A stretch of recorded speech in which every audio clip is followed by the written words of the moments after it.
Galerinha da Mediação Tecnológica, Rondônia. E aí, galerinha, vamos aqui para a nossa revisão da nossa última aulinha de conteúdo da unidade 2 para o terceiro ano. E aí a gente vai relembrar os principais assuntos que nós conversamos hoje relacionados à mudança social, é isso mesmo. Então vamos aqui para o quadro e vamos ver quais foram os assuntos que a gente tratou hoje. Muito bem, olha só. Nós falamos da mudança social e a sociologia. Nós começamos essa aula de hoje abordando os aspectos do que seria a mudança social, né? E chamando a atenção para o fato de que as ciências sociais, a sociologia, ela surgiu exatamente num aspecto de mudança, né? Numa atmosfera de mudanças que estava acontecendo ali no continente europeu, né? Principalmente no século XIX, e aí foi necessário que essa ciência surgisse para explicar esses fenômenos, né? De uma vida social que não cabia mais naqueles moldes históricos lá do feudalismo, nos moldes que já estavam sendo superados. Então, a sociologia também ela é resultado de uma mudança social, né? Então, foi um dos aspectos que a gente tratou nessa aula. Nós também falamos sobre a mudança a partir do olhar dos clássicos, né? Dos autores que começaram a trabalhar a sociologia, né? Que foram esses quatro aí: Augusto Comte, Karl Marx, Emile Durkheim e Max Weber. Cada um deles traz a sua contribuição, começando pelo Augusto Comte, né? Nós falamos que o Augusto Comte, ele pensa sempre nessa questão aí da mudança através de estágios, a partir do progresso. Ele acha que a sociedade só vai atingir um progresso positivo quando passar por esses três estágios aí, ó. Primeiro, estágio teológico, segundo, metafísico e terceiro, o positivo, certo? Nós falamos também sobre a mudança na perspectiva do Karl Marx, que passa pelo radicalismo da revolução, não tem como dissociar isso das ideias dele, e para ele ela só pode ser realizada pelo proletariado, que seria responsável por trazer esse aspecto da transformação da sociedade, né, gente? Muito bem, aí a gente também teve o Emile Durkheim, que trouxe uma contribuição dele também. Para ele, a revolução social, aliás, a mudança social, ela se observa através da evolução da própria solidariedade social. Então, ele chama a atenção para essa mudança da sociedade mecânica para a sociedade orgânica e que tudo isso trariam processos diferentes, né? Processos que deixariam a sociedade com uma divisão social maior, uma divisão social do trabalho, e a própria ética também dessas pessoas, o modo de pensar e agir também mudaria. Aí a gente vem para o Max Weber, que traz uma outra mudança, um outro aspecto para essa mudança, um outro olhar para essa mudança. Ele fala que a análise, né, ele traz uma centralidade na questão das ações sociais que são baseadas nas crenças, nos valores individuais para cada pessoa, que levariam, então, a uma pretensa mudança social. Ele desenvolveu também a ideia de que a ética protestante foi fundamental para o surgimento e para a manutenção do próprio capitalismo, certo? Ele também analisou a mudança social com base nos tipos ideais e nos tipos de dominação. Nós estudamos isso aqui também na nossa disciplina, tá? Tipos ideais, né? E tipos de dominação. E a mudança para ele estaria sempre limitada pela ação burocrática. Então, ele era totalmente desencanado assim, com essas coisas. Ele acreditava que seria muito difícil haver uma mudança drástica na sociedade, porque o Estado estaria totalmente dominado pela burocracia. Então, ficaria difícil de sair dessa ação burocrática para uma ação de mudanças, né? Uma mudança muito brusca na sociedade. Então, isso realmente seria muito difícil, segundo o pensamento do Weber, certo? Então, gente, está aí a nossa relação, nosso conteúdo de hoje foi isso. Agora a gente vai para a atividade de sala, vamos fazer aí, resolver essa atividade e já voltamos para a correção do conteúdo e para a gente encerrar, então, nossa aulinha nossa disciplina, tá certo? Aguardo vocês até daqui a pouco.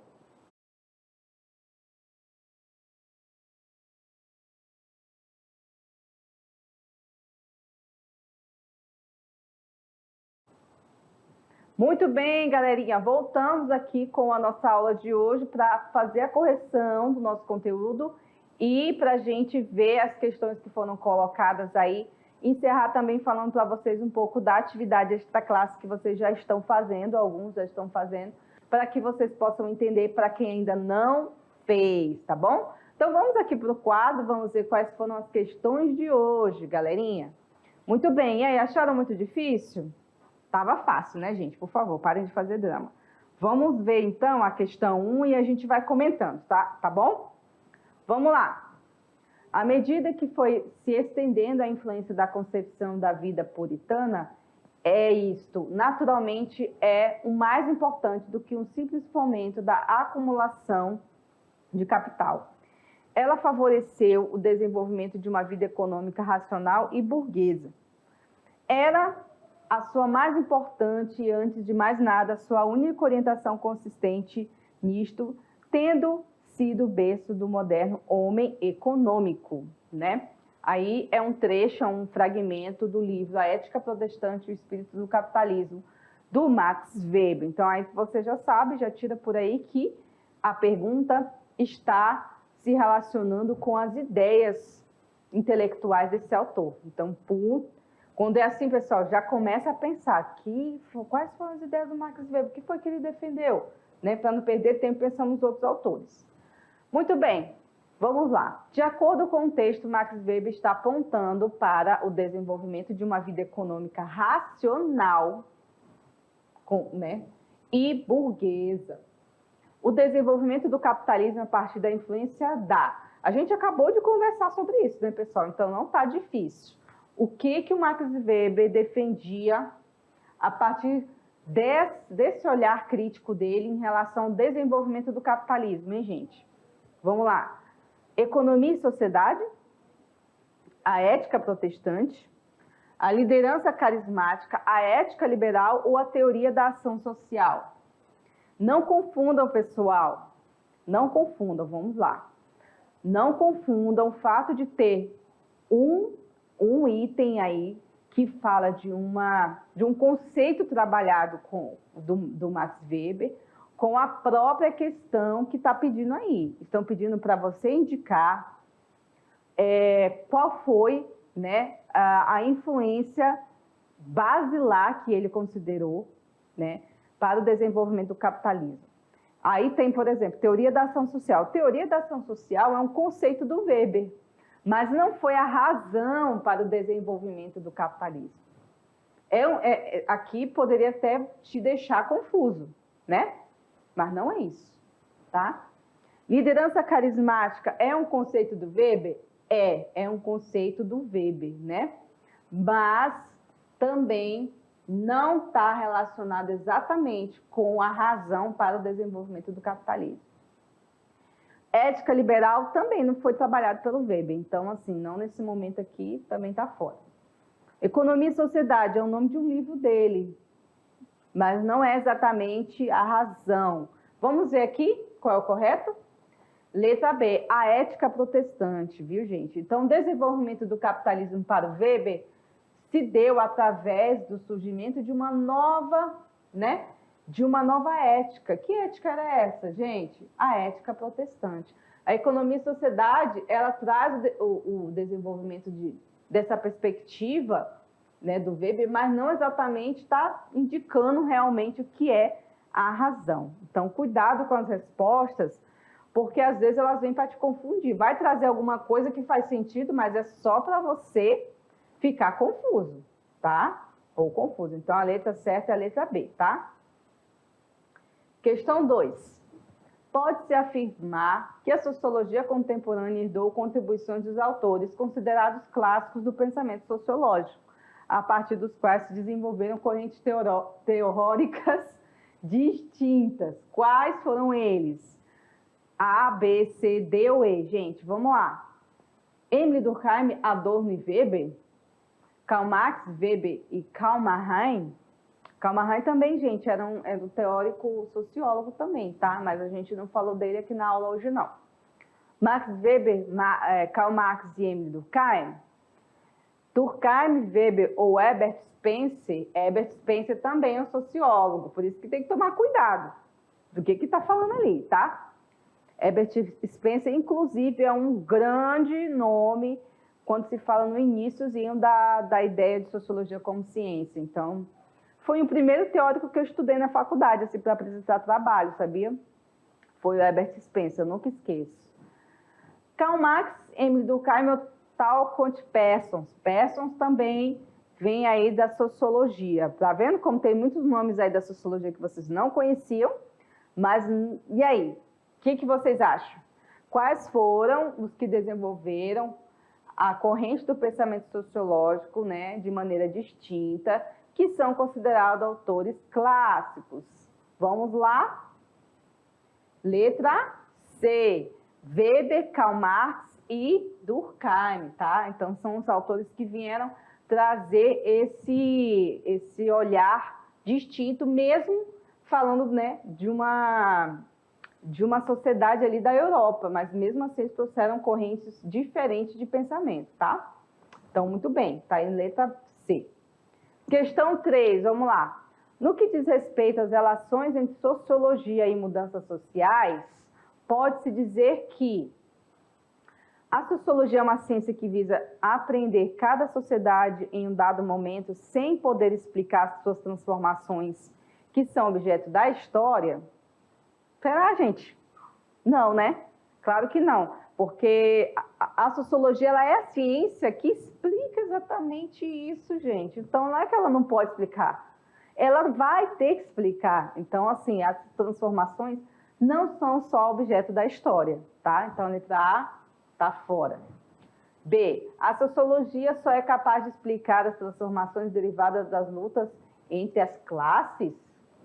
Para muita gente acha que sim, porque todo mundo pensa que só a sociologia é exatamente só a teoria socialista comunista do Karl Marx, esquerdista. Não, gente, a sociologia, inclusive, ela nasceu de um berço bem conservador, inclusive, tá? Então, na sociologia não tem só gente de esquerda, não, galera, né? Só socialismo, não. Estuda várias outras correntes de pensamento, tá? Então, essa aqui também está redondamente errada. Vamos, então, para C. Os estudos aos quais a sociologia se dedica fundamentam-se no princípio de que as mudanças e as transformações só podem ocorrer quando os vários segmentos ou estratos de uma sociedade se unem para promover, viabilizar as mudanças? Eita, isso aqui já me deixou um pouco... Vamos ver. Também não vou dar tanto na cara, não, né? Para vocês ficarem felizinhos aí. A questão das mudanças sociais é um tema que se tornou objeto de reflexão sociológica a partir do que se convencionou chamar de era pós-industrial e globalização? Gente, não, sabe por quê? Vou te dizer para vocês. A era pós-industrial e globalização é um tema da sociologia, sim, mas ela não começou por aí.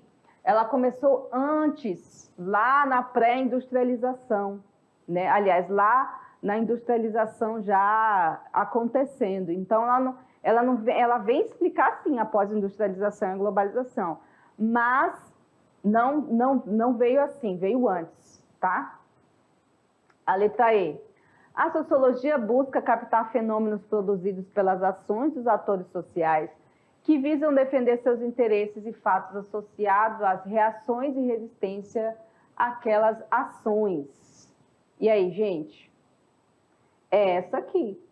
A sociologia ela vai procurar entender os fenômenos produzidos pelas ações dos atores, né, que vão defender os seus interesses, que são fatos associados às reações e também aquelas que resistem a essas ações, né? Então, a sociologia ela vem com toda essa carga aí de você ver que as contradições da sociedade elas estão aí postas, né? A gente que tem que analisar. Perguntinha do Enem, galera, número 4, vamos lá. Considerando-se as grandes mudanças que ocorreram na história da humanidade, aquelas que aconteceram no século XVIII e que se estenderam para o século XIX, só foram superadas pelas grandes transformações do final do século XX. As mudanças provocadas pela Revolução Científico-Tecnológica, que denominamos Revolução Industrial, marcaram profundamente a organização social, alterando-a para um completo e criando novas formas de organização e causando modificações culturais duradouras que perduram até os dias atuais, né? Muito bem. Vamos à pergunta. Sobre o surgimento da sociologia, as mudanças ocorridas na modernidade, é correto afirmar, letra A intensificação da economia agrária em larga escala das metrópoles gerou um êxodo para o campo? Não, né, gente? Ficou bem...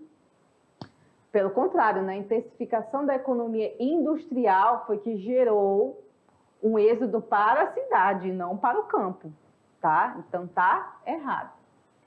O aparecimento das fábricas e seu desenvolvimento levou a um crescimento das cidades rurais? Não, né, gente? Levou ao crescimento das cidades urbanas, né? Então, também erradíssima. O aumento do trabalho humano nas fábricas ocasionou a diminuição da divisão do trabalho? Pelo contrário. Pelo contrário. O aumento do trabalho nas fábricas intensificou mais ainda a tal da divisão do trabalho. Inclusive, o Weber explica isso aqui. O Weber não, desculpa. O Durkheim explicou isso daqui pra gente. Então, também tá errada, erradinha. Letra D. A agricultura familiar desse período foi objeto de estudo que fez surgir as ciências sociais? Não, também. Não, a agricultura familiar não, nesse momento, não estava em voga. O que estava se buscando entender era justamente, né, o crescimento do capitalismo, das cidades e da industrialização. Então, essa aí também está errada. Só sobrou a letra E. Então, é a letra E, né, pessoal? A antiga forma de ver o mundo não podia mais solucionar os novos problemas sociais que estavam surgindo ali justamente pela mudança de característica da própria sociedade. Indústria, cidade, emprego, trabalho, divisão, desigualdade, enfim, uma série de coisas, né? Vamos para a última perguntinha? Para Comte, o progresso se fundamenta na qualidade e na quantidade dos conhecimentos da sociedade. Com base nisso, ele afirmou que a humanidade percorreu 3 estágios, né? Cite essa evolução dos estágios de conhecimento, né? Quais foram esses estágios, gente? Está aí, ó. O estágio teológico, o estágio metafísico e o estágio positivo. Nós também acabamos de falar sobre eles, né? Que cada autor ele traz a sua contribuição para entender, né, essa realidade aí e que realmente trouxe algumas leituras importantes nesse momento histórico. Muito bem, então tá aí, gente. Agora eu vou falar rapidamente da atividade extra-classe. Gente, o nome da nossa atividade é Mapa Conceitual Sociologando e Mediando o Conhecimento da Sociologia e das Outras Questões da Atualidade. Então, gente, o desenvolvimento, ele tem que ter uma carga horária, gente, de 16 horas de aula extra-classe, né? Quem vai ajudar vocês a fazer é o professor presencial, a professora presencial, que vai auxiliar vocês na construção desse mapa conceitual sobre os autores e temas da sociedade, tá? Que vai ajudar vocês a debater melhor sobre um autor, sobre um tema. E eu deixei aí algumas opções para vocês escolherem, né? Para vocês desenvolverem. Então, vocês poderiam utilizar o tema dos direitos humanos, do racismo, da xenofobia, a questão migratória e a questão também das tensões do movimento indígena, né? A questão indígena. Então, é para vocês desenvolverem nesse sentido aí, tá? Vocês podem fazer através de vídeo, vocês podem fazer TikTok, mapas, tá? Então, assim, isso vocês podem escolher a forma com que vocês vão apresentar. Então, galera, eu já recebi alguns trabalhos que estão já postados lá no nosso grupo, né, do WhatsApp, mas eu gostaria que vocês tivessem a criatividade maior. Lá, lógico que está muito bom, vocês estão buscando trazer informações, mas eu acho que vocês podem usar mais.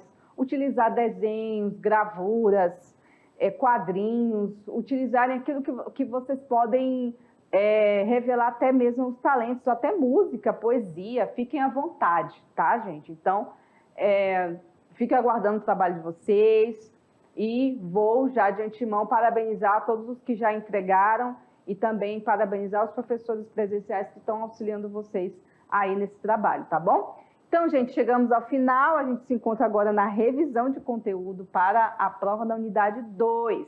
Então, aguardo vocês lá e fiquem ligados que a aula continua. Tchau, tchau, um grande abraço.